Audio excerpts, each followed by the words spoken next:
Surprise! Oh, gulat ka? Ako rin eh. Ang tagal ko nang hindi nakakabalik sa school na to since naging kami ni Lex. Oo, alam ko may tinuturuan siyang klase ngayon, pero hindi naman po yung asawa ko yung pinunta ko dito. Ma'am, lunch mo? Ikaw nagluto? Sabi nga sa akin ni Lex, mahilig ka nga daw magluto. Ikaw nga daw nagluluto ng lunch niya nung kayo pa para daw sabay kayong kumain. Ay, ikaw nga rin daw nagluto nito for him kahapon.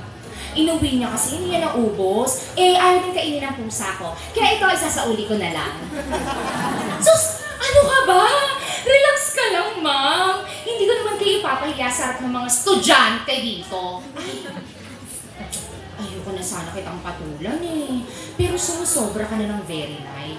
So, ma'am, if you would allow me, I would like to teach you a lesson. Think of this as a free tutorial. Okay lang ba? Sige.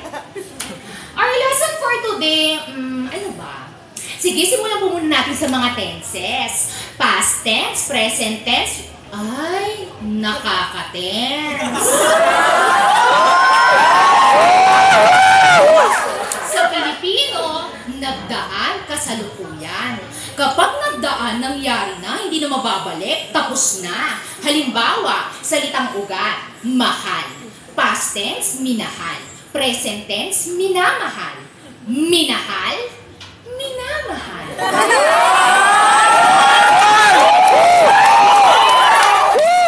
Malino. Sagot. Ayan. Simple lang, di ba? So next time, bago pa baunan ng pagkain ng asawa ko, na may kasamang kalandi ang message na sinulat mo lang naman sa mumurayang sticky note, mag-isip-isip ka muna. Bago ka lumandi, isipin mo muna kung sang tense ka nababagay. Isa pa pala, sinumbong din sa akin ang dati nating co-teacher kung paano mo ko siraan na titrash talk. Calling me na cheap boring housewife, walang breeding, at bobong teacher na pulot sa cowboy grill. Which gets me to my second lesson for today. Antonyms, dalawang salita na magkasalungat ang kahulugan. Halimbawa, bago, luma. Maganda, tsaka.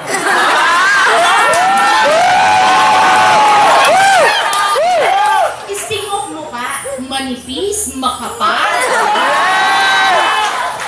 Fresh, bulok. Asawa, kabit. Yun! So, kahit na sabihin mo tungkol sa akin, hindi mo pa rin mapagkakaila kung alin sa mga antonyms na nabanggit ko yung applicable sa'yo. Understood? Louder, please! Good! Marami tayong lessons pero bibilis ako na lang kasi baka mamaya magpuwian na. Shut up! Hindi to graded recitation! Huwag kang magtatangkang lumaban. Trust me, magaling ako sa geography. Siguradong matututo kang lumugar.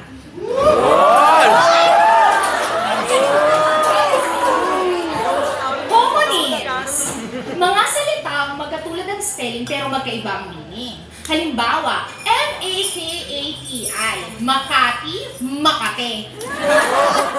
Try mo mag-canistin. O kaya para mas effective, try mo ihalo sa adobo mo baka sakaling magkaroon ng lasa. Next, sayings, mga pasabihan. Ang kay Juan, ang kay Pedro.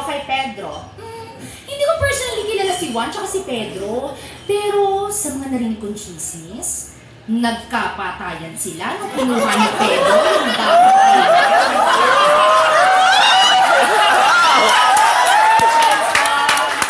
Sigurado ka na bang ready ka na for that? Kasi ako? Oo. Ano ba?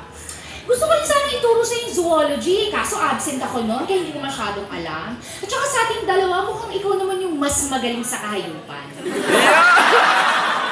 At saka, hindi ko na rin tuturo yung math, kasi alam kong expertise mo yon dahil math teacher ka. Pero ma'am, baka naman pwedeng sa classroom niyo na lang ituro kung paano makuha yung X niyo na yan. Marami na kayong problems na sinusubi, huwag na po kayong makidagdag. O ayan. That's all. Ay! Bibigyan ba kita ng grade? Sige, 75 pasang-awa. Kasi sa totoo lang, naawa na ako sa'yo. Pero, kapag hindi mo kami tinigilan ng asawa ko, ibabagsak na kita. Ibabagsak kita sa building na to, una mukha. mag-science tayo, experiment. Pag-aralan mo kung anong pinakamabisang paraan para matitigil yung kalandian mo sa tuwing nakikita yung asawa ko. Multiple choice. A. Itali ang sarili sa upuan gamit ang scotch tape para hindi makalapit. B. Tusukin ang mata ng matulis na lapis para makaiwas ng tingin. C. Guntingin ang dila para siguradong hindi makalabas ang mga harot na salita. D. All of the above. Try mo lahat tapos balitaan mo kung ano yung pinakatamang hypothesis ha. Based sa experience ko sa paggawa ng exam, kapag may all of the above, yun yung tama.